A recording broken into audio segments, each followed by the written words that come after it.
Hello, everybody. Welcome back. I just keep it steady on the magic. Podcast. Do my thing in healing's fantastic.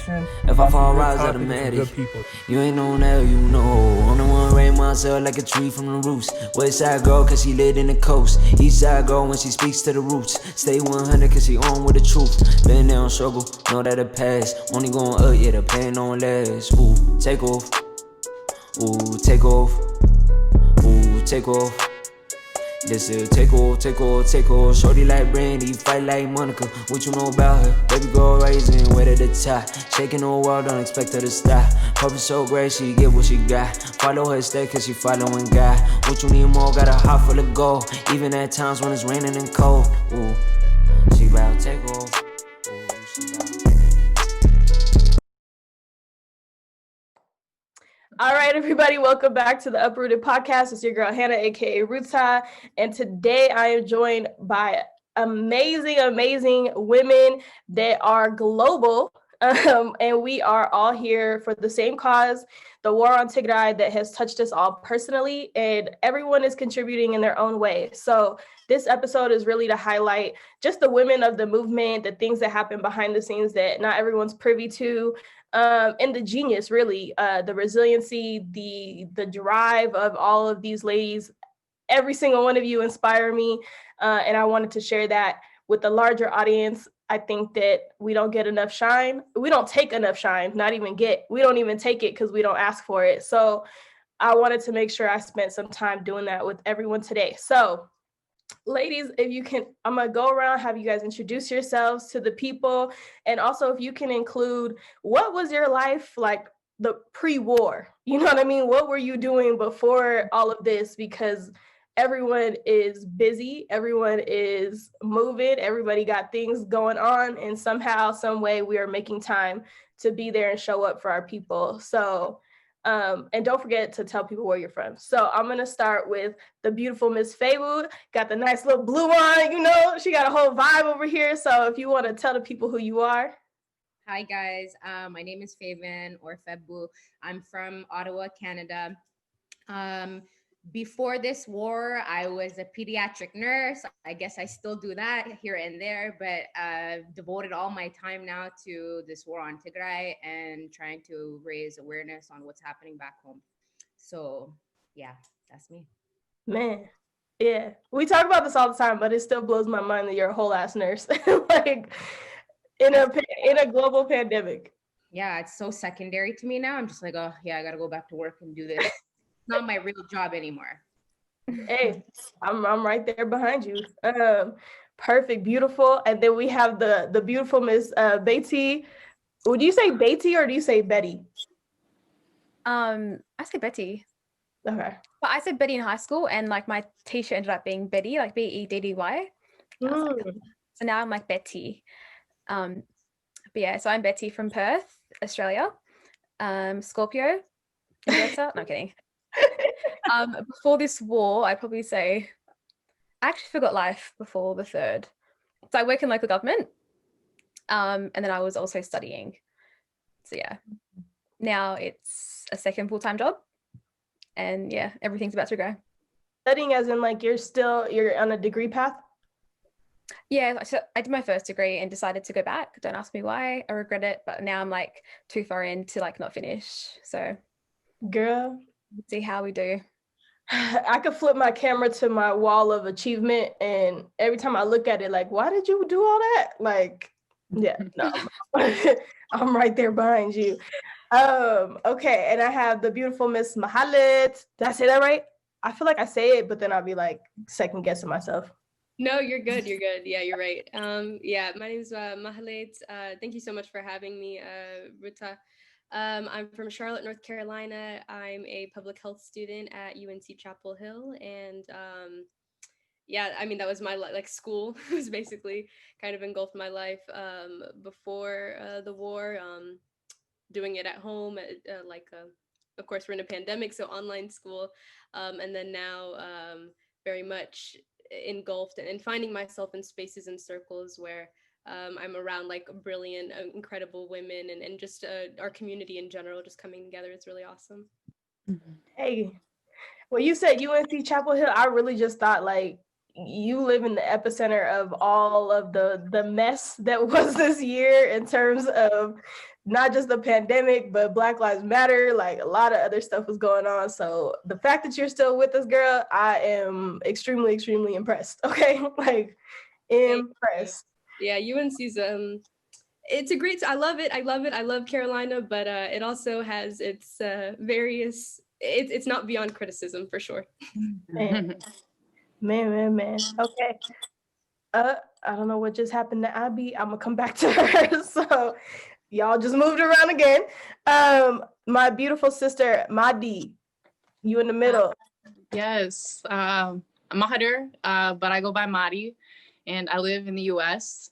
And before the conflict in Tigray, I would say that I was a student, graduated, officially done with school, so I'm happy to say that. And I was looking for a job searching for a while, and luckily everything happened all at the same time. It's a blessing. Graduated, found a house, and found a job all within 1 month time span. So very exciting time. Ooh, I stressed for you. Yeah, I was like, I'm an empath, so everything y'all say, I feel it here. That's awesome. That was a lot. But I believe that everything happens for a reason. So all of that happened so I can put all that energy into what we're doing now. Amen. I'm with you, sister. Oh, man. Okay. And then the beautiful Miss Remhai. I'll really be thinking I'm an announcer, y'all. Hey. No, I love it. I love your hostess. You're really good at, moving from one person to another. Yeah, so my name's Remhai. I'm from San Francisco, and picking up on what Madis just said, everything does happen for a reason. We actually just, figured out that our parents knew each other 40 years ago. So that's and now we're meeting because of this conflict. So there are a lot of beautiful connections that we're now making. I'm so grateful to have met all of you. And yeah, I live in San Francisco. Before this war, I was working at a startup. A week before, I quit. And then a week later, I thought I was going to be able to focus on school for a little, and just, basically got pushed into this war. So, I mean, yeah, taking care of everything. Yeah. So, yeah. Oh, look at that timing. Okay, this is beautiful. And then, yeah, I don't know where Abby is still. We gonna go down to our favorite, Yersalam. My name is Yersalam Gurmai. I'm from Vegas, Nevada, in the U.S. And before this war, I was definitely thinking about Tigray. I think we all were, because it kind of felt like this was imminent. And after, I think we're all pushed into our activism, and we're joined in that collaboration to help our people back home and to help preserve our collective existence. And I am looking forward to a conversation with all of you guys, and thank you for organizing this. No problem.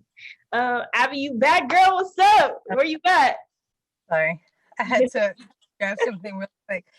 Okay, so hi everybody. My name is Abby. Before this, well, I guess I should say where I'm at right now. I am in Portland, originally from California. Before this, I would say I was really focused on Mission Tigray. There's some ladies in here involved with that effort as well. And it was basically this diaspora homecoming trip that we had been planning for a year in advance. Had so many cool different projects that were going to go into Tigray and build it up even more. That's what we were envisioning, and it's just so it was obviously so devastating, these the official declarations of war, quote unquote. So yeah, my whole every day has just been about advocating for our people and doing as much as I can on my end, and as of all of these beautiful ladies have been doing as well. So I'm just so grateful to be in this space for so many reasons. And then also I am a public health student and a blogger and a social media marketing consultant for a local gastropub in Portland. That's you just said to everybody, I've been booked and busy. Yeah, I'm really busy every day. There's no such thing as days anymore. It's just all one, just times. It's just escapes me every day, but I'm sure we all feel that. Yeah, I was gonna say, do you guys just wake up thinking like your day is gonna be one thing and then it be completely different? Okay, I thought I was the only one losing my mind, so I just had to make sure. I don't know what plans are no more. Like I'm like, oh, that beautiful calendar. Like I have a calendar behind me, is blank. Nothing. There's nothing on there. I just whenever I wake up that day and whoever calls me first, you got my attention. Man, no, for real, that's dope. We're all over the place and somehow still all in the same place. At least there's that. So I wanted to get into, you guys kind of answered it in terms of like what kind of drove you into being a part of the movement. If we could kind of go around, and honestly doesn't matter, you can go popcorn style.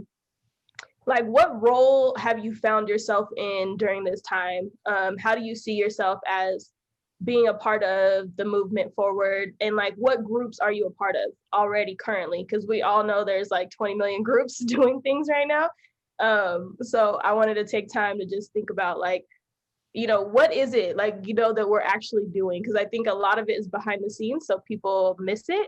So if we can kind of like spend some time there. So I know for myself, I largely just focus on the TPN group, like the Crisis in Tigray group here in the States. Specifically on the social media team, and trying to be in there more. This coronavirus thing has taken me out, but actively trying to participate in those meetings. So what I guess the other part of my role that I see is I always see myself as a healer and a connector. So trying to like take care of us as we take care of everybody else is how I see myself. So what does that look like for the rest of you guys? Whoever wants to go, you can go first. I'll go. So like Hannah, I'm in the crisis group, and also really heavy in the social media and comms group. So I stay really active on Twitter campaigns and just like checking other people's work and petitions and things like that.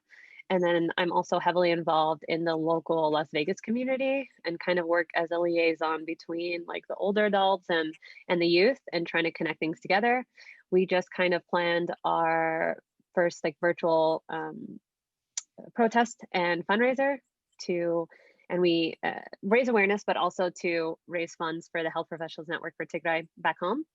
And I think what's really great about us coming together and what this is calling us to do is that everyone's kind of being pushed to be a leader, whatever capacity that is. Like, so if people kind of were reserved, I see a lot more people now in the group, and even in the Las Vegas community. At first they were kind of like, okay, I want to help, how do I do so?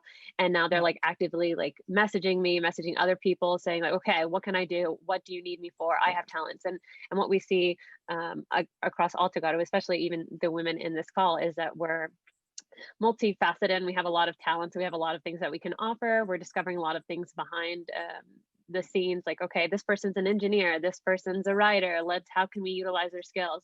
And seeing everyone work and collaborate together for a greater purpose is really inspiring, and it pushes me and drives me. You were kind of saying, you know, what does your day look like? It kind of looks like waking up, it's like, what can I do? What should I have done yesterday? How can I do more? And that just internally drives me to keep pushing and knowing that we have a much greater purpose to live for. Dang, that's beautiful. That was said so well. I'm not going after her. Don't be shy. Everybody got a role to play in this. Yeah, you're solemn. Like, let me just take a second to go ahead and hype her, because I seen her in the group, and our interactions were so different, right? So like the first time I seen her in the group, I was like, I don't know who this is. And then there was like, then we were in like a meeting together, and I was like, this girl's really smart. Like everything that like comes out of her mouth, I was like, yo, she's too smart. I don't know why she's behind the scenes, because like all these tweets that we retweet, that's really her genius. You know what I mean? Like actually spending time putting together research, putting together thoughts and words. And I'm like, yo, you should be on the same level as everyone else that's on these networks speaking on our behalf, because I'm like, I just be listening sometimes. I'm like, yeah, that what she said. Like, she got it. And the fundraiser too, please talk about that, because that was amazing what you guys just did. Yeah, so kind of like I mentioned, like Vegas, I feel we have a large Tagaro community, but I feel like we're not really at the forefront. Like people don't recognize that as much in terms of activism. And so it was like a group of 6 of us, and we were actually planning, kind of to the question, like, what were you doing before? We were planning like a group of 6 of my peers, and like some of them family members, but we're all family. We were kind of saying like, okay, how can we strengthen the Tagaro community in Vegas? How can we also help back home? We were like brainstorming, and because of COVID, you know, kind of things had to be subsided for some time. And then we, for this collective purpose, we're like, okay, let's, you know, move this back up. We want to raise awareness. And because Vegas is one of the worst locations in terms of like COVID cases, infection rates, we were like, how can we create a safe environment to raise awareness? And then for the fundraiser, we heard a lot of people speaking about the Health Professionals Network for Tigray, which is a collective of 60 or so doctors that went of Tagaro descent that went to Sudan to help. And you hear their stories of how much people are in dire need. And these are things that, you know, they may have had things prior to the war. So like it could be either like diabetes, AIDS, things like that. And then there's people who have very serious conditions as a result of the war, like whether it could be risk of losing limbs because of infections from shelling and things like that. Also, we know there's over 700 of the 53,000 refugees that are pregnant. So access to prenatal care, postnatal care is in dire need. So we wanted to, in addition to doing a virtual fundraiser, which we saw, I think the UK did before, we wanted to raise money as well. And so we came up with like a raffle idea. And then it was really a huge success because a lot of people we got people outside of not only the Vegas community, but even outside of the Habesha community to participate. And, you know, they're like, sure, I want to win a laptop. And I get to help refugees at the same time. This is great. So because of everyone's like joint efforts and just the global community coming together to support us, we were able to raise around like 15K in about a week's time. So we're really excited about that we can contribute to that. Man, like that, like, because you know, Ghazi be in my DMs, okay? So, he was aggressive. He definitely helped a lot in terms of like fundraising and getting the word out there. And we really, what's a good thing is, I feel like, especially like the youth, and by youth, I'm talking about like late teens, early 20s, they kind of looked to us and they were like, okay, how do I help? I don't know what to do. Can you? And then we've created, I think, a stronger bond between them. And so now we can like challenge them. Like, it's like, okay, you're a voice and an important one, even, you know, despite your age. And how are you going to utilize that? And we kind of put them to tasks. So we had a lot of the youth, they wrote their own poems, they wrote their own speeches in Tigrinya and in English, and they were just so proud, and we were so proud of them. So we were really excited to see that. No, for real. It's beautiful because so background too is like Ghazi is like from way back when. So like I have a special affinity for my Vegas fam. And I remember when he first reached out, like we're really trying to get the community together, and then to see you guys like full circle be able to pull that off and have like so much participation, I was like, wow, like this is beautiful. And that's the, you know, for real, yes, all the claps, all the applause, because it was really, really well done. Very much in Vegas fashion. Like I was like, yep, this is definitely a show. I love it. And they're persistent. Like he was like, Rita, I think you need 10 tickets. I was like, relax, like chill out, but like not being shy to really get people involved. I love that energy. I know that there's, you know what, I'm gonna throw it to Madi, because you just put together a beautiful page, my sister. Getting the merch out, getting the Tigray pride. I see you, girl. And can I just say, you did it very smart, because I had a conversation earlier that day about fundraisers, and I was like, if you put war on everything, it's like if the goal is to end the war, what do we do with this merch after, right? And you actually put together merch that like could be used at any point. So can you talk about kind of what you've been doing and how what role you've been playing in your own community and globally? Yes. Yeah. Well, first of all, Jerusalem, I praise you. Like with that right there, that's amazing. I'll start by saying that like I joined, like we created our community here. I'm in Kentucky, and I hosted Ashenda back in 2019, and I was like, okay, you know, I'm a board member. I have to reach out to young, build that bridge between our older generation and our young generation. Did not know, I was introduced to TPN, did not know that existed. And for me to be on this call is just, like I said, I believe everything happens for a reason. But thank you for bringing us on here. But yeah, so Feben Tigray, H-A-B-E-N, Tigray is a website that my family and I have created for people to donate, buy. You can think of it more as like you're purchasing, donating a merch, like for an item, and 100% of the proceeds are going to Tigray.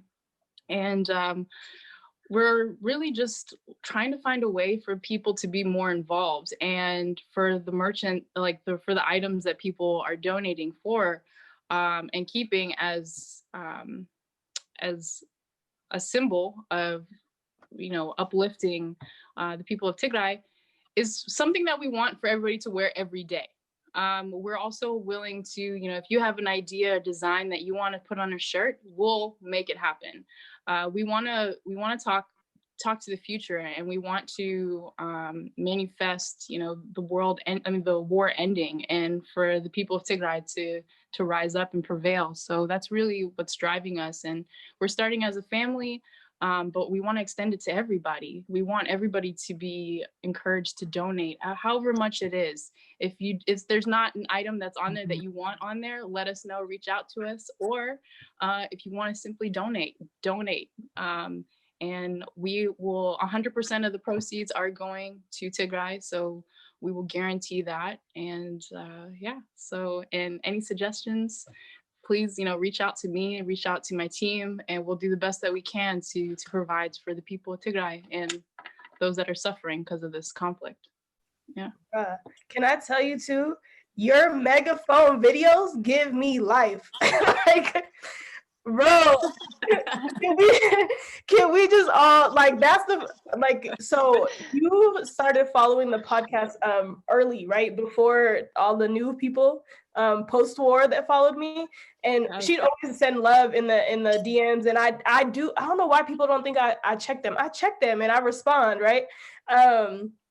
Just so beautiful. And then she came out in the movement with the megaphone. I said, oh, this girl gives me life. Like, oh man. I mean, I bought this because I went to the Atlanta protest. And I was approaching them because we drove down 6 hours. We saw our people, like, we saw our flags, but we ended up seeing, a lot of Trump flags at the same day, like the same time. Yeah. And I was just like, our people aren't loud enough. I can't hear them. I saw this and I was just like, I gotta go. And I think, it's my symbol of, bringing peace and bringing love. So I want people to hear us. So this is that symbol for me. I literally take it everywhere with me. It's so funny. Like, girl, when I tell you, if I'm like, when people start getting on my nerves with all the trolling and all the other stuff, I'll just go to your page and I'll just be like, this is so, like, I just watch the videos again. Oh man. And also, can you highlight your art? Because you take some really fantastic and like beautiful photos of Tigray, like beautiful. I'll say, I went to Tigray 2 years ago in 2018.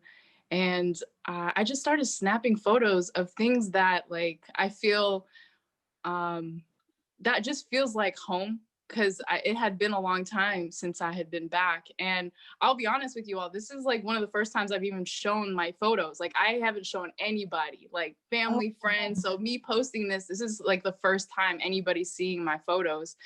But yeah, just trying to tap into that, everything from, how beta is made, to, like, I'll be honest, like my friends, they don't know what Tigray looks like.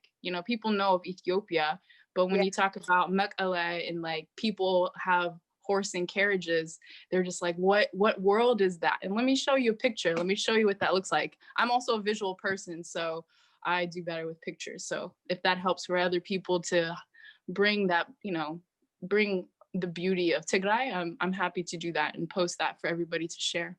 Yeah, no, it's please keep sharing. They're beautiful. And it's, man, because my dad used to try to tell me to do it, and I was like, yo, like, I'm just trying to chill. Like, and it's so beautiful because I'm like, these are some of the conversations we have. It's like Tigray is such a small place that it often gets overlooked. So when we can actually have something to show people, it's like amazing, especially for those people who have never had the opportunity to go. It's kind of like showing them that what it looks like every day, you know what I mean, that day-to-day like that grind of the people, and just how normal it is. Like, it's not like some crazy, I mean, yes, we're still developing, but the whole starving African stereotype is like, it's way too powerful compared to like the beauty and everything that is Tigray. So I appreciate it. So yes, please keep. And if you can always just throw them in my DM because I'll just look at them. I mean, and then another thing I'll add is, is also being able to speak to like an audience that's not familiar. For us, it's like remembering what home is and introducing it to the new generation, or, anybody that hasn't been back home, but also reaching out and speaking to an audience that's not familiar with the conflict and the humanitarian crisis. So tapping into that audience, kind of like what Jerusalem was saying, that we need to branch out. So that's what I'm hoping to do as well. Yeah. I know Abby's gonna take some notes because we've been talking about this for videos. So do you want to jump in here in terms of kind of what we've been working on for visuals and changing the narrative? Yeah, absolutely. Yeah, to your point, we've just been working on from the get-go. I think it's largely rooted in just like the blatantly false narratives that have been spewed out of this current unelected administration, and most of that just has to do with it, behind the fact of like, okay, our people can't speak for themselves. What do we need the world to know? In the age of social media, we need compelling messages, and I'm so impressed with everybody, how fast everyone is getting video and just content out in general, like Mahlet, Jerusalem. There's so many others, and that's kind of where I've been mostly with my within the activism realm, the crisis group, and then social media, comms, more recently the marketing aspect. That's important as well, but with the visual aspects, I think it's important that we also display like the beauty of our people too. People don't know like how pure just the places, the air is different. Like my first time to Tigray was in 2019. I went twice in the same year, and it completely changed my outlook on everything. I was set, my mind was straight. It made me want to pursue public health because I could see how much I could do with the education we get here. I was going to go like totally different route. I'm an artist, which I still am at heart, but in terms of like what we can do for our people is so large. So yeah, that's just part of it. The visual aspect, what we're working on, and just our own talents as well. I feel like there's a lot of things that we're working on in terms of like the film production and trying to change the narrative to what is actually happening in a compelling way, which is what we've been trying to do. Yep. As a team, collectively. And Betty, I saw your video that's been circulating around, that was like in the beginning, the interview that you gave. I believe that was you, right? That you did so Probably. well. Oh my God, I looked so bad in that video, but I was like, whatever, but thank you. Yeah, you did so well. That inspired me personally. I know many of us, like just seeing you be brave and to, just call things out like how they are, what's going on. I think, we're building off of each other, and it's a momentum type of thing that we need to continue to do. So thank you for doing that early on. That was amazing. Hey, and that's a beautiful lie. Betty, you want to go ahead and jump in here in terms of what's going on in Ozzy? Why'd you do that to me? I'm gonna have to eventually. Yeah, so I am from Perth. I'm talking from no sleep, but I will say I was a youth leader for the Tigray community here 2 years prior. So I kind of already had that connection with the people in Perth. So it's been really easy to kind of bounce back off from that and then come into this. So there's 7 of us who were running that group. And then now we've got 20. So 20 of the youth members stepped up. And then we've kind of like split into 4. So it's like we focus on history. So really making sure the Tagore here really know about their history and what war we're fighting. Then we've got like the fundraising team. We have like local MPs, so like policy and advocacy. And then we've also got social media. So initially I was doing all 4. And I kind of like got to a burning point because all 4 groups were international. But right now, me and Feben and Mahlet and Mahadad are all in one Tigray, correct me if I'm wrong, one Tigray group. Is that right? Everybody's nodding yes.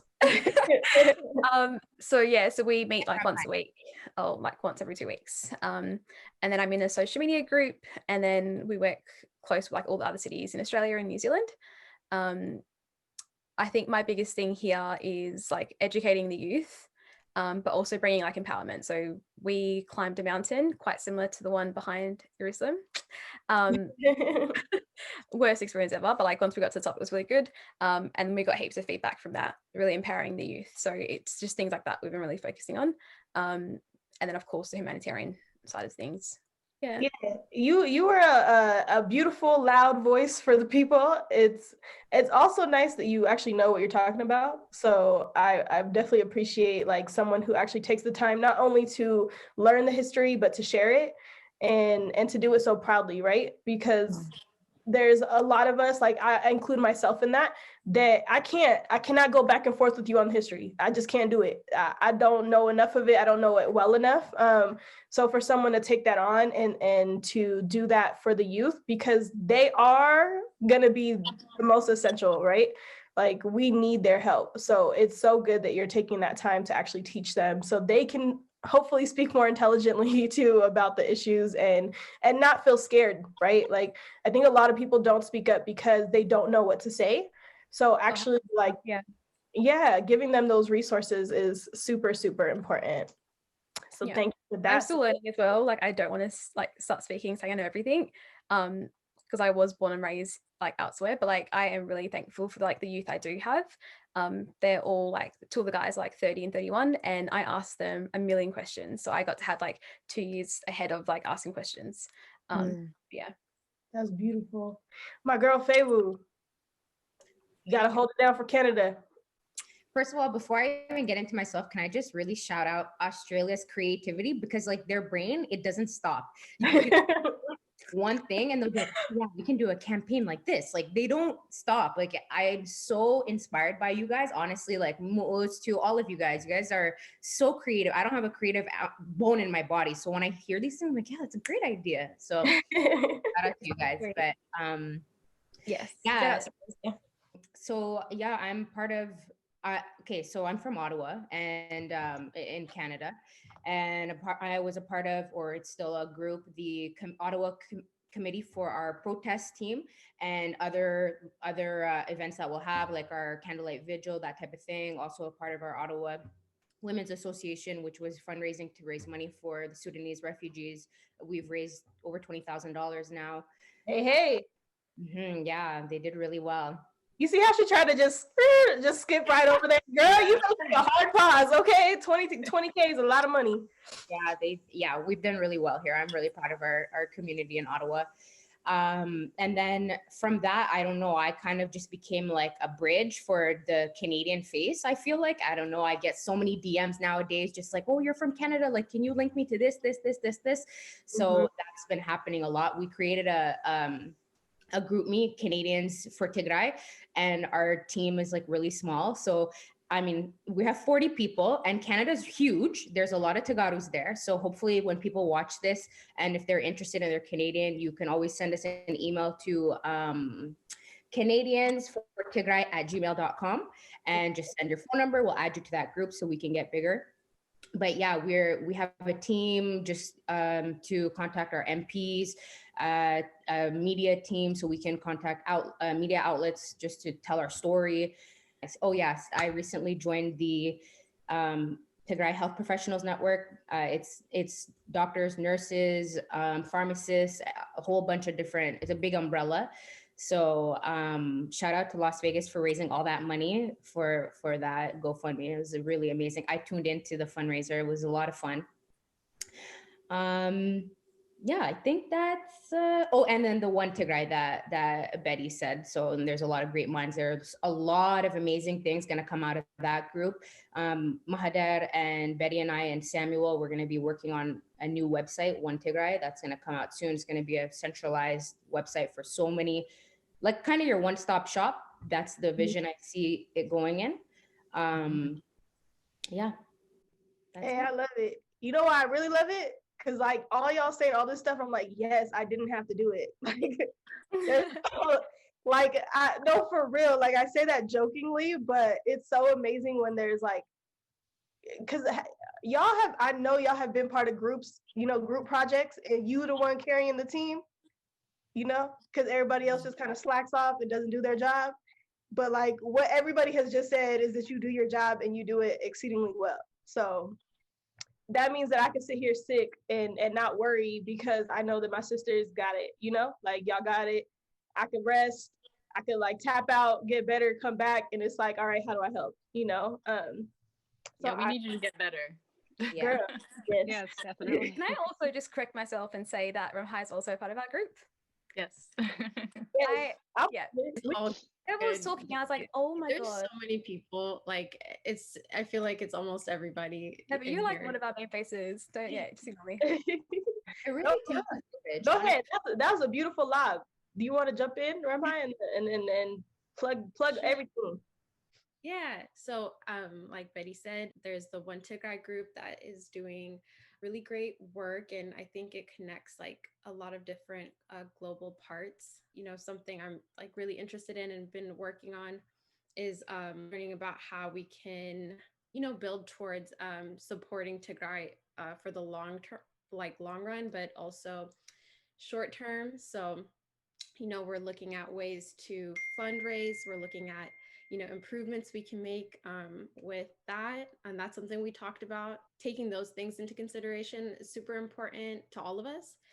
Also, I think with just like social media strategy and content and really being able to convey a message that speaks to people who don't know about what's happening to our people and really being able to communicate that to them. I think that's something that like I just, you know, always used Twitter and well, not really Instagram, but Twitter.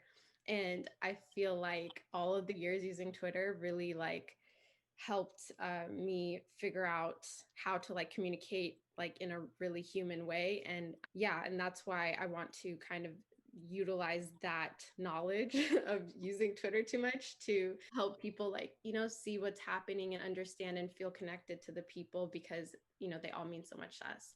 So yeah, I think there's so many different things that like we're all like working on and interested in like learning more about. And I think it's just such a big collective effort, you know. Conversations happen and then things happen after that, you know. So just being a part of the greater network. Yeah, and also meeting so many people that I never knew before. I feel really excited to like for the party that we're gonna have, the festival or whatever, wherever it is once this is all over.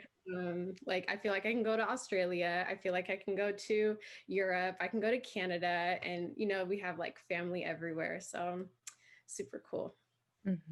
Yeah. And then Mahlet, don't think I forgot about you because you be trying to be quiet. Let me just tell you, Mahlet is like a quiet assassin, okay? Like I really just want to just go ahead and make that apparent because she be trying to downplay like her contribution. Like, this girl is so on top of it. Like, I'd be like, oh, I hope somebody wrote that down. She just emails you 2 seconds later, with all the, I'm like, how the hell? Like, and she knows where everything is. She keeps it all organized, and she knows what everybody is doing. I'm like, I know I could just ask her, and she probably has the answer. But I also don't do that because I know how annoying it is when people do that to me. But like, this girl is a quiet assassin, I swear to you. And I'm really like, I don't want anybody to not give you that shine. So I'm gonna make sure I had to do a little intro before I had you answer that question. Because, girl, you be doing it. You. No, honestly, it really is a team effort. And like, honestly, I'm from Charlotte, North Carolina. So we do have quite a few Tagaru here, but the community is it's a little bit more sparse just because Charlotte is like a very spread out. So a lot of times, we would all look for like global networks to put ourselves and explore and stuff. So I was really lucky and privileged enough to join TPN's national leadership team in towards the end of May of 2020. And honestly, I've in the past 6-7 months, I have truly learned so much. And I've quick shout out to that entire team. I'm sure you all know of them. They have truly guided me through every step, and I feel like I've grown so much through them and through the things that they've taught me. So a lot of the methods that I even try to implement in our crisis, in our larger crisis group, or within our social media team, literally comes from TPN and everything that they've done. So just quick plug for TPN right there.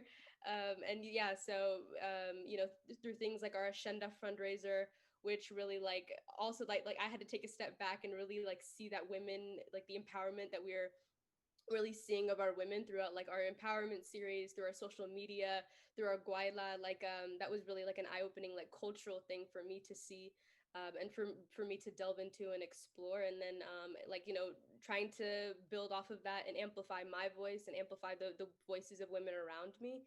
And so that kind of fed into the crisis, and wanting to make sure that we continue to amplify our voices, and in this age of social media, when our people are voiceless. So let's make sure we tap on our phones and make sure our voices are heard out there. So basically trying to help in all facets of social media. And just honestly, I cannot take any of the credit. I'm very much it's very much me learning from everyone and then trying to implement that and adding my own little twist to it. But it's very much honestly, it takes a village. It really does. It truly does. And I'm just so grateful to be a part of circles like this, for sure.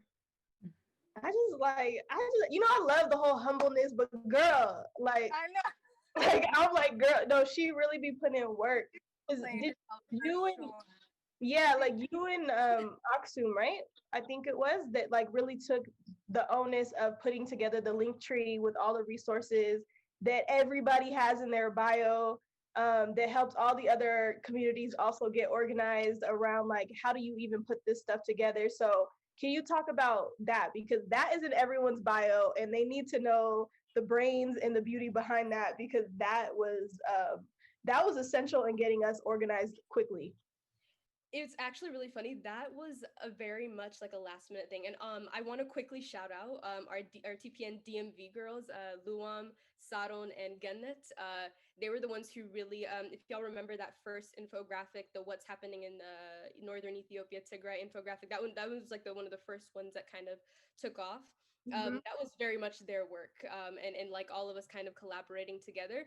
And we just literally the link tree wasn't a conscious thing. It was wait, we can't put that many links in our bio, so we need something that has all of the links in it. And then it ended up being shared in everyone's bio, which was really awesome. So yeah, really shout out to them, and Aksum, honestly, for her organization skills. That whole I Stand with Tigray 2020 Google Drive folder, that was also very much a team effort, and she really has the organizational skills that just makes everything look so much better. So that was amazing. And so just being able to work with those people and just seeing how being able to pick at their brains, see how they do things, I think that's continually made me better. And hopefully I can pass that on to kids who are also coming up, because I'm honestly really new to this entire like leadership activism thing, so I'm very much in like my learning phase, and at the same time trying to make sure like I'm staying a voice for our people who are still suffering back home. That's so beautiful. Can we thing? Yeah, go ahead. Take your flowers. You guys don't even know how many times I hit her up and say, can you add this to the link tree? Boom, 2 seconds, it's done. Like no hesitation. Before I even have time to check, she's like, yeah, no problem. Did it. Like she's so fast and so efficient at what she does. Like, no, you deserve so much praise. Yes, I'm like, please take the flowers, because I just be talking. Like I talk a lot. I'm really great at talking. Okay. But then when I have to go back and sit down and write it, I'm like, oh man, like I said all those genius things and I don't remember half of them. Like half of them. And it's like you actually focus on like how does like keeping these things together, right? So I feel like that role gets undervalued, right? Like it gets undervalued a lot. But what would any of us do if nobody actually put any of these things together and like kept it centralized and kept it organized so we can go and find it? Like I also consider myself a part-time recruiter. So I be trying to get people to join the movement and like be talking to them up about, oh yeah, you can do this, this, and this. And it's so easy for me to just be like, here's the link, here's all the resources. Oh, you guys want to put a protest together? There's some resources there. You need this, okay, whatever. You need a flyer. Oh, hold on, I'm gonna text so and so. Like, it's so much easier for me to do that when I know that there's people who like keep it organized. Like, my cousin literally like texted me and she was like, "Girl, I'm so shook. Like, this is the most organized, professional thing I've ever seen come out of our community." And I was like, "Yeah, it'd be like that." It's honestly like you know, like a lot of times I feel like our parents and just like elders in general would like, or we're a little bit afraid that like growing up in the diaspora we may be like losing a sense of, you know, our identity and stuff. And so there was like a really big push, especially by TPN in like the months before even all of this happened, to like really try to, you know, there was a History of Tigray series that Dr. Tsaga and Sun and I were hosting and stuff like that, just to get like people to really truly understand their identity. Yeah. And like get the ball rolling. But like the way that the youth have like shown up in this time is so empowering. Like even our Twitter campaign today, like I can't even explain how proud I am to call myself Tigrawati. Like I would never like that. It's honestly like my personality trait at this point, because like I'm in awe of how the youth have really stepped up, and like every single resource, all of this stuff is so grassroots and everyone is contributing. Like it's so you know how they say like the Wayan, like the being like Wayana or like Jignanet is like in like our in our blood, like it's passed down. Like it truly is, because like this is not easy. This is like a movement on its own. So yeah. Just, the entire thing is just it's so like amazing, and just like helps you like reflect on like this, what's going on around you. So it's really awesome. Yeah, and you said that, and I went to go check. We are at 189K tweets. In case anybody was wondering, we are so good. I can't. Yes, mobilizing. It was so beautiful, and I know that conversation happened in our social media team. Was it last week? I'm starting to lose track of time, honestly. But we said it in the group. And then, you know, you beautiful ladies were just like, yeah, we should do that. And I was like, yeah, we should probably do a test run. And I kind of just said nothing else after. And then somebody else, Remhai, you also said that, yeah, we should do a test run. And then everyone else was like, yeah, we should plan this a little bit better so that we can get more people tweeting and then be structured about it. And like, look at like just a little bit of organization and planning goes so far. You know what I mean? Like, because our tweets were cool. Like, you know, I'm not gonna lie, we was making some noise, but this is like a splash, you know, like a whole splash, not just a little leaky faucet that's dripping. It's like a whole splash that is putting us out there. So I am incredibly impressed, because I don't really care about Twitter like that. So for even me to even go on there to tweet, like, I'm like, y'all doing something, because I definitely wouldn't do it. I wouldn't do it for anybody else. I promise you I wouldn't do it for anybody else. And quick shout out to Remhai. Like there's so many people that are working behind the scenes for this Twitter campaign, but like kudos to you, because it's just 100%. Yep. It's beautiful work. No, I think that like all of you said, there's so many people behind this. Like Jerusalem, I took a bunch of her tweets that she prepared today. I didn't sleep last night, and like she had like 20 already done, and I was like, oh, perfect, like lifesaver, you know. And just thinking about like all of the like places that everyone is contributing but no one would actually know.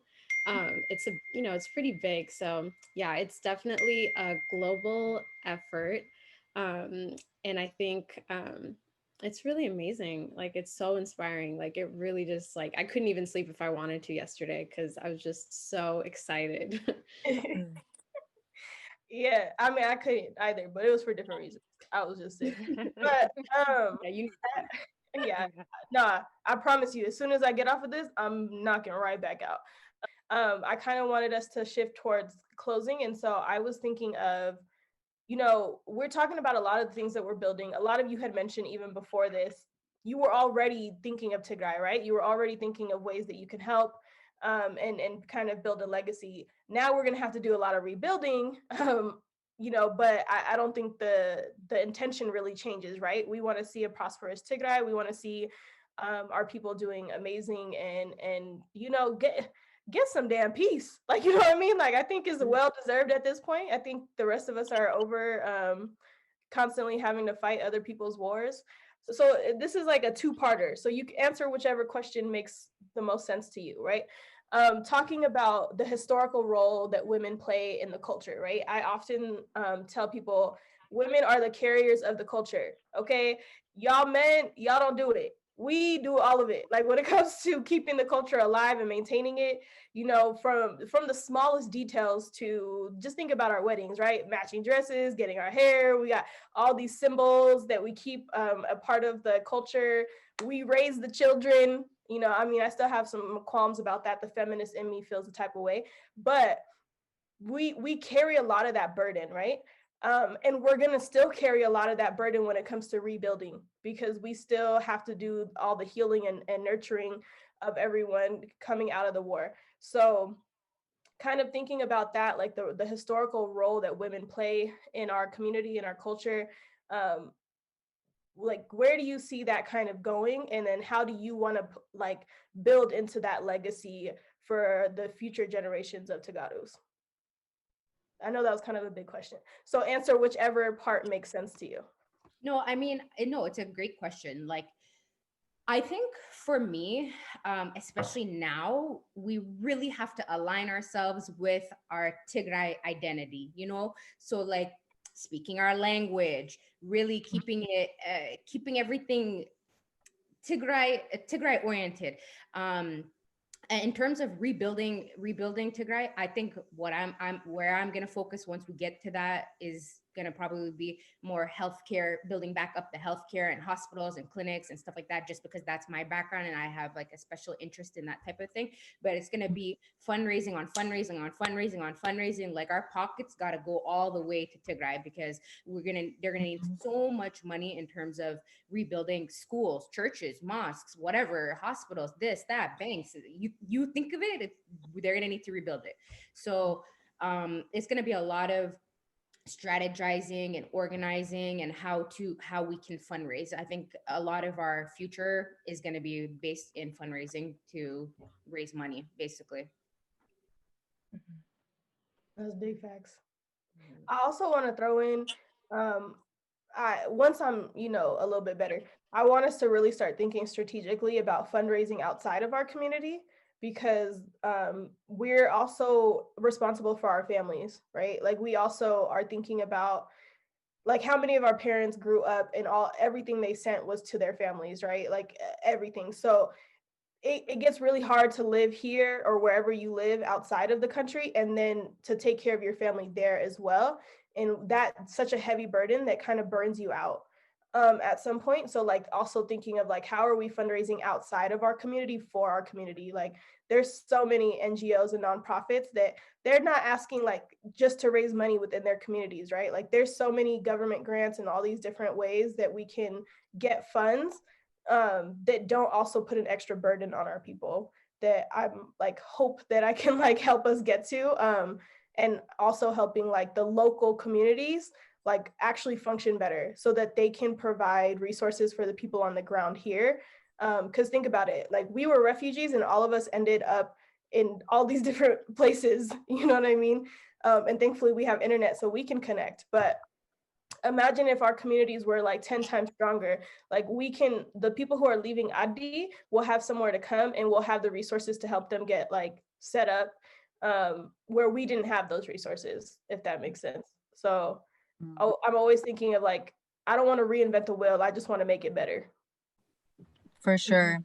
Are you touching on like, what I'm hearing is like, basically, keep putting our resources back into each other. Like what I'm picturing is like, right now we're in such a huge economic, geopolitical shift in general. We're just at this crazy crux in history. At least that's how I see it.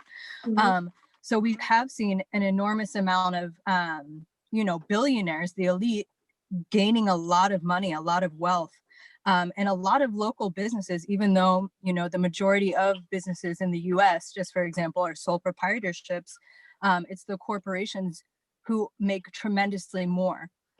So I totally agree with you. I think we need to have a special campaign about identifying who are the Tigray businesses, how can we support each other? How can we funnel each other's money, within that, and maybe even starting like a microfinance type of establishment back home, just to get the ball rolling in terms of like loans, what we can do from the ground up, sort of like micro to macro in that sense. So I agree with you 100%. I'm for it. Let's do it. Let's figure out the best way forward. Yeah, I think that's a great idea. Something we should expand on. Anybody else want to join in terms of legacy or the role of women and how we're going to really be essential in this whole beautiful project of rebuilding Tigray once again? I also want to throw in like rebuilding Tigray and making sure we don't have to do it again. So. Independence, cough, cough. I'd probably say like even like the Derg regime, like there was so many females that fought, and we have like, I call them my aunties, but they're not my blood aunties, who went through that experience and like disclosed how much impact they made. And I feel like when we look at history, we're only really focused on what the men did. But a lot of the females were leading this. Like it's actually wild. But I feel like in Perth, there's only 2 of us in the group that are females. So the boys are really like focused on like fundraising. We've got to make money. They're not really thinking like our well-being. So I feel like with us, we are very focused on the actual people. So yeah, we're doing like yoga classes now. We're trying to connect everyone together, think the bigger picture. I agree with the marriage thing because like I have always, and people used to call me an extremist like prior to this war, because I was always like, I am only marrying someone from Tigray. Like I have dated someone outside, I dated an Eritrean, but like it was very clear, like I'm not going to be marrying you. Like it's like I need to marry someone from Tigray because I want my kids to be from Tigray, and we're losing people. So we need to think like how we're going to populate and make more like Tigrayan. So yeah, that's it personally. But like my brother's not phased, and I feel like that's because they don't have a lot of pressure to like keep the culture. Yeah, I think for us, we think of like other people where like certain men, all men actually, just think about themselves, their families, things directly. But yeah, it's a good point. We're definitely gonna have to do a lot of population. But I also in that, I bring it up, Remhai knows we had a conversation about this, that some people will get together because of that, right? Not because they actually love each other. And I don't think that I actually heard this. I don't know where I heard this. Did you post on your story? I don't know. I don't think so. But I always talk about this idea of sometimes because of these situations, right? Like think about our parents. For most of, we didn't go into this in our intros, but a lot of our parents probably met in Sudan, got together. Like my parents had me while they were in Sudan. And I said, you didn't have nothing. You had no business having a kid, right? But it's like, one, there's a lot of trauma bonding that happens. Like you go through this like crazy time and then you're here, here are these beautiful people and all you want is like love and you want to feel safe and you want to feel protected. So you'll bond with each other. And then you're also scared about the population. So then everybody's having babies. There's like a reason why there's a generation of us born right after the war. So that, not to say that that's your goal, because I think that was your goal way before this. It's just that also becomes a tendency that you'll start to see a lot of people come together. But when we really started to dissect why did they get together in the first place, a lot of it was like they got together like right before or during or after the war. So there was so much trauma during that time that bonded people. But once you're over the trauma, what's keeping you together, right? So that's the only caveat I kind of throw out to people is like, when you're entering relations, you know what I mean, like relationships, like be very clear about why you're entering that relationship with the person, because if the only reason is like the trauma, when the trauma is gone, what do you have to bond over, you know? Is the love really real, or did it just feel nice? Like, that's what I think about. I'm not opposed to having more Tigrayan babies, because honestly, we hella cute.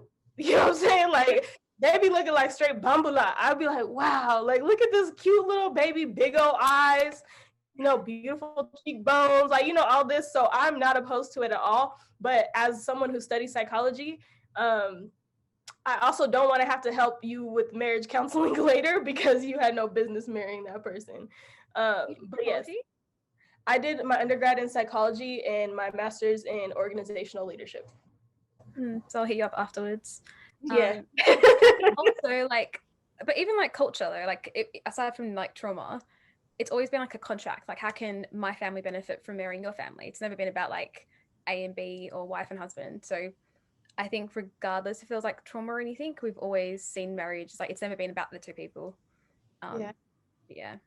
Going back to, besides the actual population and creating another legacy that way, what other legacies are you guys thinking of in terms of seeing Tigray be great again? I don't even like saying it like that because I think of freaking Trump now, but for those of you who haven't chimed in yet. I think going back to your question of what do the role of Tagadu women play in like rebuilding and, you know, next steps for Tigray, I think Tagadu women, like Black women in the US, are the backbone of the community. And we, not just for the community, but in the family, in the church, we see that in Tagadu diaspora communities and also back home. So kind of as mentioned before, we are the preservationists of our culture, of our identity. We teach that into our children, our younger siblings, and things like that. And I think we have a large responsibility in terms of raising funds, in terms of like helping to build, raise awareness of what's going on. And I go back to this one like JFK quote where he says, ask not what your country can do for you, ask what you can do for your country. And I think that's kind of where we're all at this point. And in terms of raising funds, I think we can all do a better job of just something that I know at least Vegas is looking into is to get a nonprofit status. And I think that's something a large amount of Tagadu communities should look into. So that way we don't necessarily only tap into Tagadu for funds, because if you look at the statistics, we're seeing like 1 million displaced, 53,000 refugees. Everyone realistically in, you know, amongst the 7-8 of us have at least one family member that's either internally displaced or a refugee. Their livelihoods were most likely destroyed. It is harvest season, and we know that there's like indiscriminate shelling and destruction of civilian infrastructure. So in addition to like the larger, broader like Tagadu community, we also have like our individual family members realistically that are going to rely on our financial support. And I think us mobilizing in an organized way by like creating nonprofit status, and even, you know, a lot of the Tagadu, they work in very diverse careers, and a lot of them, what I've seen even now, we see members who work with large corporations who offer company matches. So I've seen like, you know, some of the people, even the Las Vegas community, they're able to get like $20K company match. So the community collectively, you know, raises the money, they donate, and then the company matches them. And we really need to look into external, I think, forces in terms of fundraising, because I mean, this war deployed on Tigray used external means. I think we can use external means to help rebuild our country, our region, and just build our community. I think right now, I think I want us to keep the momentum going in terms of, we see like everyone join together. And I was in 2019, the Tigray festival in Tigray. And so like just seeing what's happening like now is just especially tragic a year later. But, and I feel like we all join in a big collective way in terms of great excitement in terms of like the Tigray festival, or in terms of like great despair, which is what is happening now for the ongoing war. And it's like, how do we keep the momentum alive in between the communities, like seeing the one Tigray group, like, you know, seeing the international communities connected with each other, such a beautiful thing. Like, how do we keep that going? And I think that's a large role of women being like the connectors and the stabilizers. Like, that's something that we have to keep on going. And for sure, funds is going to be a major thing. Like, I go every 3 years to Tigray. And when I went the last time, it's just like amazing to see the development that happened. And it's sad to think about the destruction that will come after. And the diaspora is largely responsible for a lot of the growth that happened in Tigray. And that's just going to be our burden to bear for the next couple years, going on to decades. And whether that's through personal funds or like acquiring funds through, like I mentioned before, external partners like large corporations, or just like local, you know, your friends and families that are not Tagaru. This is important to us. I think that's really going to be a major priority for us. Man, that part, all of that part, because there was a couple of things I want to highlight and I want you guys to jump into. Is like, one, the nonprofit status, right, is really, really key for all of our communities to start to tap into, because what is the purpose of all of our communities? You know what I mean? Like, the purpose of all of our communities is to preserve the culture. And I always look at how other communities are able to have these large infrastructures. You know what I mean? Like, growing up in the Bay, bro, all types of Asians, they're on point. Like, on point. They got you always got a little China in every place that you go to, any major city. They got a little China. They always got some type of Jewish heritage, something or other. You know what I mean? Like, there's all of that. And when you really look into what they've done, they've done the nonprofit status. They've done the educational pieces, getting grants and stuff like that, and getting the outside community to really support them. So I definitely want us to do that. And then also, there's something you said, like, you know, the diaspora carrying the burden. And I think that one thing that's really powerful that we could do is kind of shift that like perspective, because when we call it a burden, it just like, we burn out, we get tired, we're like, dude, I didn't ask for all this. Like, there's days when things are hard and I'm like, yo, I'm over it. So I've kind of like done this psychological trick in my brain, and I'm like, no, I have the honor and the privilege to carry this, right? Like, I have the honor and the privilege to be in a position where I can help instead of being in the position that I need help. So kind of trying to shift that in the language when I speak to the youth, especially when they're like asking me of like, why are you so involved and invested in all of this? And I'm like, because I was blessed. Like, any one of us could have easily been over there. Like, any one of us could have been the other person. It was just that we got lucky. Like, you know what I mean? Our parents got lucky. Anyone who survived it was luck. It was sheer luck. That's it. So it's like, for me, I'm a faith-based person. So to me, I'm always like, if you're still here, it's for a reason. If you were able to survive the things that you were able to survive, it was for you to be able to turn around and be a blessing to somebody else. So that's how I like to live my life. Cause there's days, y'all, like I said, I was real sick yesterday and today, and I was like, nope, we got to get it done. These conversations are necessary. Our people really need to come together, and considering all the, like, just the amazing work that all of us have just talked about in this last hour, like, you know what I mean? Like, the more we're together, like, the more we become unstoppable. So I don't know. It's obvious you did psychology. Yeah. I know. They were roasting me the other day. They were like, you always be trying to take it so deep. I'm like, cause y'all be so shallow. Okay. Like, damn. I wouldn't sound so deep. Everybody took a second to just think past the whatever. It's also because we grow up in an ADHD society. Like, we are on to the next thing real quick. We get distracted real quick. We move on. This is probably the most, I think, to your point, Ursalam, this is the most that we're seeing people actively involved in the Tigray community. Like, and it's sad that and staying focused too. Like now we're day 60 and people are still focused. So yeah. My little cousin literally like 2 weeks into it, he's like, I'm proud of you guys. You guys are still going. I was like, wow. Like that's how little faith the youth have in our community, because we've been so inconsistent up until now. So that's part of the reason why I asked the question to begin with, because how do we keep that momentum going, right? Like how do we keep each other engaged and participating and not burning out and not wanting to quit and give up and just do easier things with our life, because we all could just go back to work and kind of live like day to day and not worry about anybody else, but there's obviously something that's here that's keeping us connected in this way. So Mahlet, I don't know who else didn't chime in yet, if you want to talk about a little bit the women's role or legacy or things you want to see come out of this.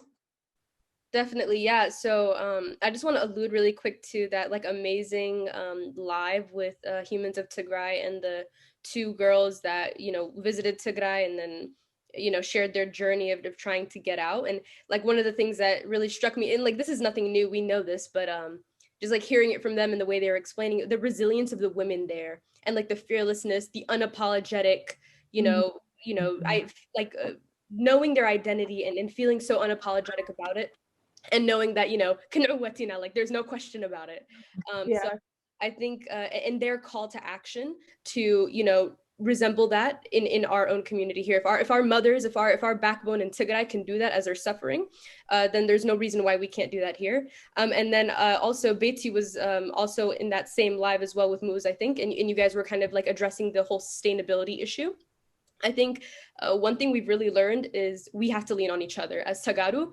You know, in a time where while we do have many allies, in a way we felt a little bit alienated from, you know, our larger quote Habesha community, or people that, you know, maybe we expected to be a little bit more involved but aren't. So let's really take this time to like reevaluate, self-reflect, and whether it's TPN chapters in, I'm plugging TPN, whether it's TPN chapters in North America, whether it's whatever type of community, youth organization, youth group, we're already starting these connections now, capitalize on it. Continue to make these connections and strengthen them so that once we go back and have that opportunity to rebuild Tigray, we're already set. Like we already have that foundation built. We already know each other. We already like, are able to, you know, assess each other's needs and assess each other's strengths, and then build from there. Because this doesn't slow down. So let's really capitalize on this is what I would say. And I think the women's role in that is very evident, based off of like one, like this group, many of the groups that are working on this, and then just like our women back home as well and their resilience. Amen, sister. I was like, Remhai, did you chime in? I can't. Oh yeah, no, I've been just listening to what everyone is saying. I think at one point I was just kind of like looking at all of us and thinking about how like really amazing it is, you know, that we're like doing all of this, and the way that we're thinking and just making moves, and like they're super powerful, like, you know, not to be underestimated. And it just kind of reminds me like of our parents, of our mothers, you know, and thinking like when they were young, when they were our age, you know, they faced different challenges than we did. And, you know, we're kind of now in this modern role, in this position where, you know, we have to step up to the plate for our people like they did, like our grandmothers did and our ancestors did. So it's like really deep. You know, I've been going to Ashenda since 2016. And ever since I went, it's like been like always like super life-changing. And then I'm just like, I like feel like I can die now. Like every single year, it's just like the most amazing experience. You just get embraced by everyone, like the magic of, you know, Tigrawiti women. They're just like, it's just unreal, you know. And one of my best friends and I were at the one, like not this year, but the year before. And we were just like talking about how we suddenly felt like this connection to our ancestors, and we really understood like our mothers, our grandmothers, you know, even just like looking at a photo of our grandmother, like, and also us being in our braids and our dresses, just being like, I don't know, like it's really difficult to explain, but it's such a powerful thing that we have, and we're all so lucky, you know, to be a part of such an amazing culture. And yeah, so I think going forward, really understanding that we do still have that in us, you know, it's something that, you know, is such a privilege, but we have it and it's showing now. So I think as long as we kind of hold on to it and realize that we're kind of living out some repeated strength, some strength that, you know, existed in our ancestors and in our grandmothers that was passed down and taught to us. It's like in our genes, you know, inside of us. So yeah, I think remembering that and realizing that we're doing the same thing that they did, and facing the same challenge, but also we are really stepping up to the plate in the way that we have to in this like modern world that we're in now. So like, just, you know that your grandmothers, your mothers, your great grandmothers, you know, they would all be so proud of you. You're just really like continuing something that they already started. Yeah, that was beautiful. So beautiful. Hey, can I be petty for like 2 seconds though? Yes. Them braids, are y'all trying to tell me them braids don't give you a headache? Oh my God. They do.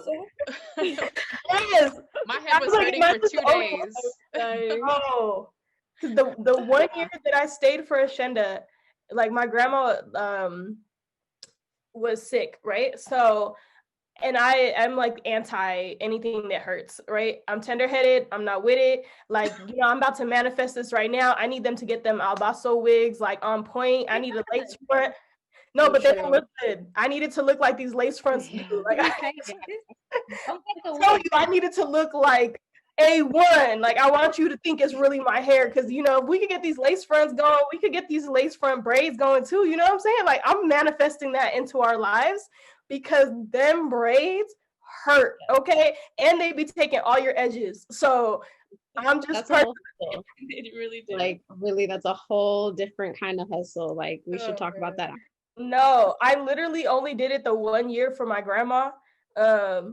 Took the pictures. I put it right by her bedside, so she knew. I said, this is for you. And then as soon as the Ashenda was over, I was in the car taking it out. My mom was like, you can't wait to the house. I said, no, I had a headache for 5 days. I was like, no. They got a different type of pain tolerance. Let me just tell you, because I cannot. I'm sorry. When you have your hair done is like so different. Yes, facts. Everyone is a 10. Like, if you're from Tigray, everyone's a 10. Like, it's amazing. Yeah, that's true. And I'd be the one annoying person in the back, like, hey, I could just be in the back of the picture. Like, you know, like, I am like, yo, my pain tolerance is not here. It's not here. I'd rather sit and get like, I got a tattoo, like I have several, but I would rather sit and like just keep getting the tattoo over and over than like keep them things in, because there's something that happens to my brain when it's so tight. Oh my God. And then they add in that like piece that makes it, oh my God. You know what though? Like, I will say, when I got mine done, I was like, who is she in the mirror? Like, I was checking myself out. Like, she's cute. Like, I would ask a guy out with my hair done, honestly. Yeah, right. Gives you a confidence, like, yeah, you see me. Yes. I want to say something real quick. Yeah. Okay. Well, I was just gonna say that something real short. I look forward to seeing, you know, all of us, you know, years ahead of us, you know, doing something bigger, maybe even better, and having a higher role. I hope to see that there are like us as women are at the table. I hope to show up at the table and see more people that look like me.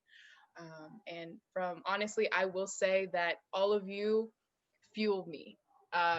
Honestly, like, I'm driven by you. This megaphone, like, I swear, like, I'm echoing your voice. And yeah, I hope to be at the table with you all in the future, and I feel like that now. So I hope to see more women part of the conversation and discussion as we move forward. Yes, that's beautiful, sis. I think that was one thing I was like, we never always, we do all this other beautiful work, and then we're never in the rooms where the decisions get made. Like, I don't have the stats, but whenever I see it, whatever you see visually, it's usually men that are leading everything in terms of actual governance. You know what I mean? In terms of that. And I feel like that's one generational curse we got to break, because if I say this to, I think I even did a live on this. I was like, the future is female. I'm sorry. Like this, we done let the guys run this world for way too long. And what do we get? We got global warming. We got a pandemic that's mismanaged. We get war after war after war. Like, y'all don't know nothing but destruction. Like, Jesus Christ. Like, can we get some peace and some love and the nurturing? And those are stereotypically things that we associate with women. So imagine if our governance had more women at the table, like how many more problems we could probably avoid. Because I tell men all the time, I'm like, women, we do petty on a whole different level. Okay, let me explain to you something. You will sit in a room with 20 women that do not like each other, and you will not know. Like, you wouldn't know. Like, we play politics way better than any man does. I'm sorry. Like, we are very good at, like, we know, like, I don't have to like you, but we're going to work together because the goal is bigger than the beef between me and you, you know? And I think that that's an attitude that probably would have helped us in this scenario, is actually having women, because men, like, we have pride too. Like, women have pride. We have just as much pride as the men do, but we know when to put it aside for the greater good. And I feel like, go ahead. Sorry, you're inspiring me. Go ahead. I'm just thinking, and when we build each other up, the outcome is always so much more beautiful, right? Like, when we're able to have these conversations and just learn and listen from each other, I get so much more than falling into that societal trap of like being competitive with my sisters. Really, it's like, we can help each other. We don't have to, you know, what's that saying? Like, just because I'm shining, or your light doesn't dim mine, or, you know, thinking about those things. And that's what you're doing right here. You're facilitating a platform so where we can all, you know, see each other's faces, like, oh, what have you been doing? That's amazing. Like, that's great. I'm so glad you're doing that. This is what I'm doing. How can we work together to, you know, to build up this movement for the greater good? So I, like, as much as what you said is true, I hope that we can also be culture shifters and be on the side that is like, no, we're not gonna like give in to any more petty bullshit and this like weird competition that does go on. But like, I'm so tired of it. It's so irrelevant, and it really is just, it's archaic. It comes from like a reptilian brain, evolutionary, weird societal construct that serves no purpose. You know, so. And can I just thank you guys. I'm so like blessed to be in this chat, and I'm just in awe of all of you. Really, thank you for everything you're doing for our people. Of course, everybody. Go ahead, Feben. I was just going to say literally what she just said. It's a big honor to be with you guys and working with you guys, and even to be on this platform, for you to let us use your Uprooted podcast to even share what we're doing. It really is such an honor. It really is. So I can't wait to work with you guys in the future. And actually, one thing I do want to plug in, the youth, like, there are teenagers, guys, these teenager, like young girls and young guys, so active out there, more active even than people our age. And I'm just so proud of them. Like, honestly, I really think Tagaru, we're built different, because the way I see these little teenagers writing and tweeting and like on Clubhouse, and like they know their history better than some parents I know. And I'm like, wow, you kids are just so amazing. Like, I'm so proud. I feel like a parent when I talk about them. I'm just like, and most of them can read and write too. Yeah, that's what I'm saying. It's amazing.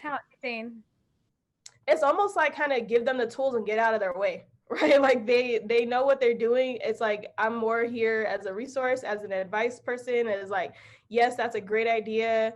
Because I feel like growing up, that was not the case. I don't know if it was for you guys, but I know, like, you come to your parents with any idea that is outside. Oh, I got my sticker too. Let me find it. Okay. Because, you know, my shop, Onjo, I got to plug her.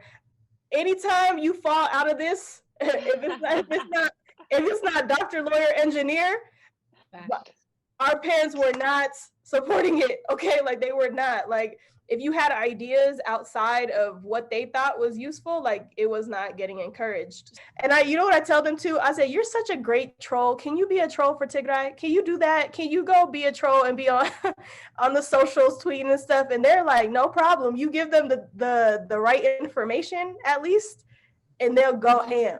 Like, they have the energy for it. Yes. Like, I messaged Feben, and I was like, how I see it here is like, once you activate like someone's fire inside, like, that's all you have to do. You have to activate it. They can like do their own thing. So like, all I try to do with like the youth here is like, I get their spirits up, and then they're gone. Like, I don't even speak to them again. I know, just for the sake of everybody's time, and this was great. I was thinking, like, I didn't really know what was going to come out of it for sure, but I just had like great thoughts and ideas about it. Were there last thoughts or things that we didn't bring up that anybody wants to bring up now? Just real quick shout out about the national protest on the 8th. I know in Portland we're organizing, DC, anywhere else. Y'all want to give a shout? Vegas. Yeah, so national protest happening on the 8th. I believe DC, it's 10 a.m. to 3. Don't quote me on that. But the flyers will be out, circulating on our regular platforms. So keep an eye out for that. That's the only thing I can think of. Perfect. All right. That's also international, by the way, because Australia and New Zealand are all doing it as well. So it'd be really good to see all the videos. Amazing. Everywhere. International. This is going to be great. I love it. Well, thank you all. I am so incredibly happy that everyone said yes, because sometimes it's hard to get people to want to be on a podcast, surprisingly enough. And like, Mahlet, you said it earlier, like, I am extremely, extremely inspired by the work that everyone does.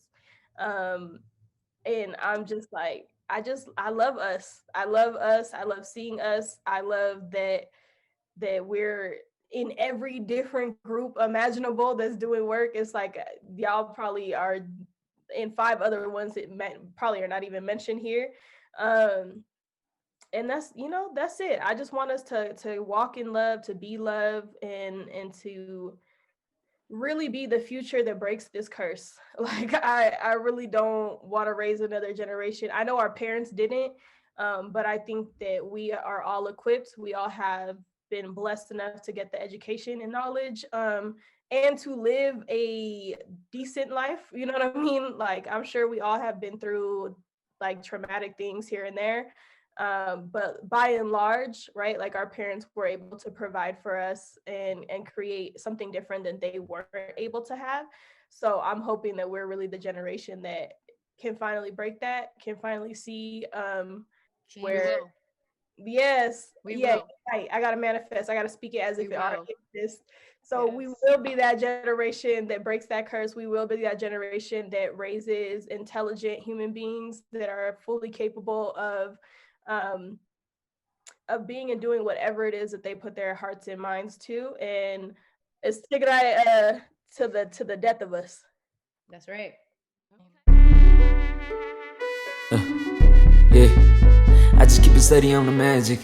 Do my thing, I'm healing, it's fantastic. If I fall, rise automatic. You ain't known that, you know. Only one raise myself like a tree from the roots. West side girl, cause she lit in the coast. East side girl when she speaks to the roots. Stay 100 cause she on with the truth. Been there on struggle, know that it pass. Only going up, yeah, the pain don't last. Ooh, take off. Ooh, take off. Ooh, take off. This is take off. Shorty like Brandy, fight like Monica. What you know about her? Baby girl rising, way to the top. Shaking the world, don't expect her to stop. Purpose so great, she get what she got. Follow her step, cause she following God. What you need more, got a heart full of gold.